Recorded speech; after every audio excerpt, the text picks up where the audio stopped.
Now, one of my favorite sequences in the entire Star Wars saga, or in any movie really, is the whole opening act of Return of the Jedi, the whole Jabba's palace and battle over the Sarlacc pit. For whatever reason, I just love everything about it, and have since I was a kid and saw the movie for the first time. From the unique look of all the aliens and creatures in the palace, including of course Jabba himself, and do keep in mind, once upon a time, that movie was our first look at Jabba, to the way Luke enters and force chokes some Gamorrean guards, to the action with the Rancor and then at the Sarlacc pit, to the amazing music during the battle. I just love all of it and really the whole movie. In fact, Return of the Jedi is not only my favorite Star Wars movie, it's my favorite movie of all time, period. However, I can fully admit that, though the ending with Luke, Vader, and Palpatine is perfection, there are parts of that movie that have issues, including that opening sequence that I love so much.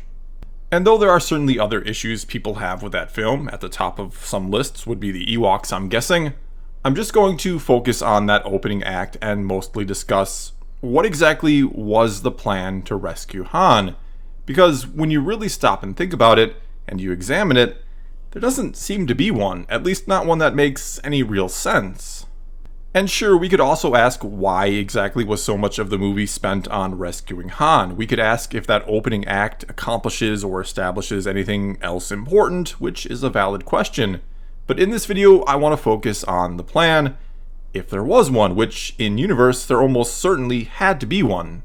These characters within the context of the story just didn't do all this stuff at random. Theoretically, there was a plan they came up with and tried to follow. It may not have gone as hoped, but likely there was one at the start, though that's not to say the writers of the story knew what that plan was.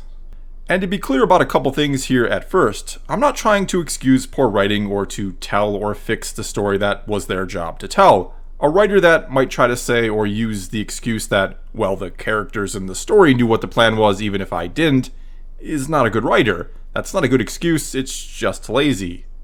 That said, the writer doesn't necessarily have to tell the audience the plan via the story, or even make it overly obvious what the plan is or was, though at the very least, success or fail, we the audience should be able to infer what the plan likely was to some degree.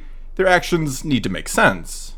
You can't just have them do a bunch of random things, succeed and say they knew what they were doing all along, unless you make it clear they didn't know what they were doing and they fluked into it and it's part of the story. And sometimes in stories, the plan doesn't become clear till the very end, till after they succeed, which can be exciting to go back and see how what at first may have seemed like random events actually all worked together. But neither one of these things seems to be the case in Return of the Jedi. What exactly the plan was doesn't suddenly become clear after the fact. We're not left thinking how clever they all are as they fly away after saving Han. And I certainly don't think this was meant to be a case of characters doing random things and fluking into success. In fact, there's a lot of evidence to indicate that there was a plan, or that they started out with a plan but had to improvise along the way, like Luke hiding his lightsaber in R2. Doing that was, well, planning ahead. And speaking of that, let's now kind of dissect this opening sequence and see if we can make sense of it, which starts off with R2 and 3PO delivering a message to Jabba the Hutt from Luke Skywalker. One where he's asking for an audience with Jabba in order to bargain for Han Solo's life.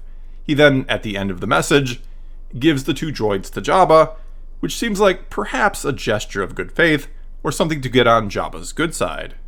But we the audience know better, or will eventually. It's actually all about sneaking his newly constructed lightsaber into the palace. It's all a part of the plan, it seems, and only R2 apparently knows that this was going to happen, because, well, Luke probably felt like 3PO couldn't be trusted with the plan.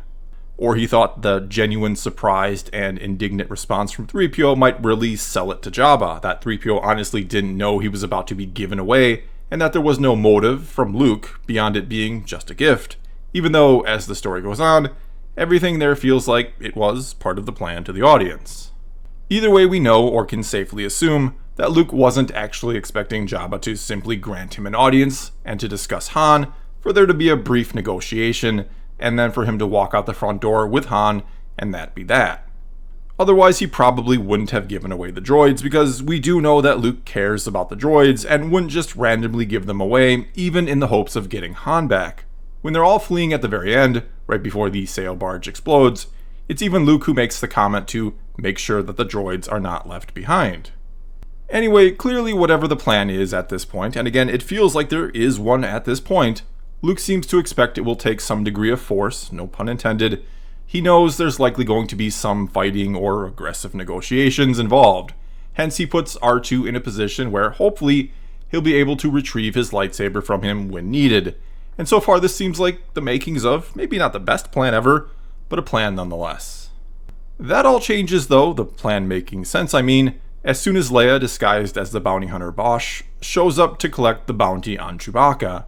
And little side note here, I'm only going off what we see in the actual movie, not taking into account anything we might learn in other stories from the EU. Anyway, the idea here seems to be to turn over Chewbacca in order to not only gain access to the palace, but to quickly get in Jabba's good graces, to be the last person he'd ever expect to rescue Han, considering this bounty hunter, who as far as we know, from just watching the movie Jabba doesn't know, well they just turned in Han's best friend Chewie. That's not something someone interested in rescuing Han is likely to do, which in a backward sort of way makes complete sense, I suppose. Problem is, by doing this, you now have to ultimately rescue Chewbacca too, plus there's still the droids. Now, if Luke hadn't sent in the droids first, this part of the plan, what seems to be Leia's plan to be honest with you, independent of Luke's plan, would make a lot more sense. I mean, Luke inquiring about Han likely put Jabba on alert when he otherwise may not have suspected or been expecting anything. It also again meant the droids would need to eventually be rescued as well. And so if Leia just goes in with Chewie, Luke never sends in the droids, collects the bounty and then hangs around for the rest of the day or night, has a few drinks, drinking them through the helmet somehow, and buys a few rounds for everyone else, getting them good and drunk so that they hopefully won't wake up later when she releases Han from the carbonite, and then maybe with the help of Lando, who's undercover, busts out Chewie before they all leave, well, that just might work. That doesn't sound like a terrible plan. But of course Jabba somehow knew that this bounty hunter who had just turned Chewbacca in was going to break out or defrost Han, and he was waiting for her. Was that maybe because Jabba was on high alert since a Jedi had inquired about Han like the day before? Maybe, that does seem possible. I'm not sure how else he would have known unless someone had betrayed them. Either that or he just had a keen sense to watch this bounty hunter, to have everybody wait behind a curtain should they try to free Han. Either way here, things certainly don't seem to be going according to a plan, whatever that plan might be exactly. I don't see how Leia now being captured too is what they wanted. Again, it seems far more likely she was just supposed to get out of there with Han, and maybe Lando went and got Chewie, he is dressed as a guard after all, and then also went and got R2 and 3PO that Luke had needlessly sent in. Anyway, the next day then, after Leia has been captured, or soon after this, we don't know exactly what the timetable is here. Anyway, Luke shows up and just force chokes and mind tricks his way to Jabba, and demands via trying to mind trick him that Jabba basically let all his friends go. Why he needed to have his lightsaber snuck in by R2 seems a little strange at this point, unless before entering, you get checked or scanned for weapons, which would make sense, even though it seemed like everybody in the palace already had weapons. And maybe R2 didn't get checked or scanned because, well, no one ever suspects a droid. And so maybe the plan here was, while confronting Jabba, Luke had hoped R2 would be nearby in order to get his lightsaber from him to force the issue, sorry for another bad pun, which all sounds like a somewhat reasonable plan, if not for Leia going in beforehand, getting captured and basically selling Chewie, unless Luke expected everyone to be close by, so they would have greater numbers when getting away.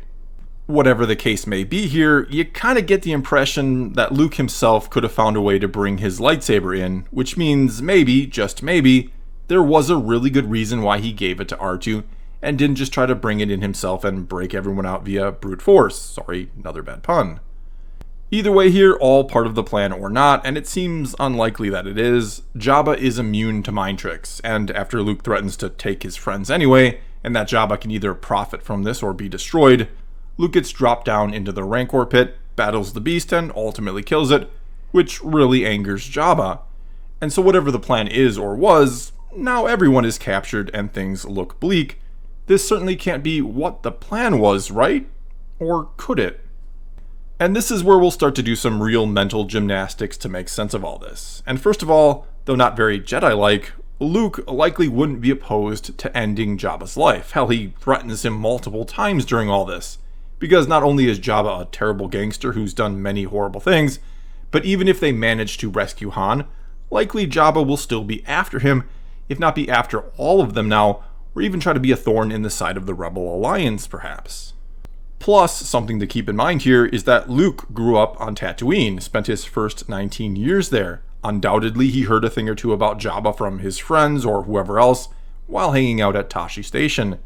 And it's not impossible that he heard that when Jabba likes to execute people, he likes to make a show of it. He likes to take them out to the old pit of Carkoon and drop them on in. And so perhaps Luke figured if they all got captured, that's where they'd be taken, and that's where he could make his move. In fact, when Jabba, through 3PO, is decreeing what is to happen to them, Luke doesn't seem to be troubled in the least. He almost looks like he expected this. He even smiles and tells Jabba afterwards that he should have bargained, that it's the last mistake he'll ever make. Shortly thereafter, while on the skiff, Luke tells Han to just stick close to Chewie and Lando, that he's taking care of everything. And so through all of this, Luke seems very confident, not cocky or arrogant, but he seems very confident that he's got this all covered. It seems like things really have been going as he planned. However, even if that is the case, it still feels like a really bad, stupid plan all around. You get everyone captured and then rescue everyone? Why not come up with a plan to just rescue Han without all the potential complications? Yes, this plan, I guess, may afford you the opportunity to kill Jabba and a lot of his goons, and again, if they just rescue Han, Jabba will likely still be after them, but certainly there were other ways to rescue Han and to get rid of Jabba at the same time. Again, that didn't involve everyone being captured. So what really gives here? Why do all this the hard way? Well, there's always the possibility, and this may seem like cheating or taking the easy way out, that Luke had a vision. In The Empire Strikes Back, he saw that his friends were in pain in a city in the clouds. So maybe this time he saw all his friends, all of them together, along with the thawed-out Han Solo, on Tatooine at the pit of Carkoon that he recognized thanks to growing up on Tatooine. Maybe he saw R2 shooting his new lightsaber at him. Maybe he saw Leia in a slave outfit choking Jabba to death. And if he wanted to get this vision to come to pass, he knew she needed to be captured first. That would then beg the question, did he tell anyone about his vision, like Leia, or did he just send her in there to be captured? Could he even be the one that tipped off Jabba? Whatever the case may be, Luke does seem very confident the whole time, again, not arrogant, but genuinely confident that everything is going just how he wanted it to. Even right before they try to push him into the pit, he tells Jabba he has one last chance to free them or die.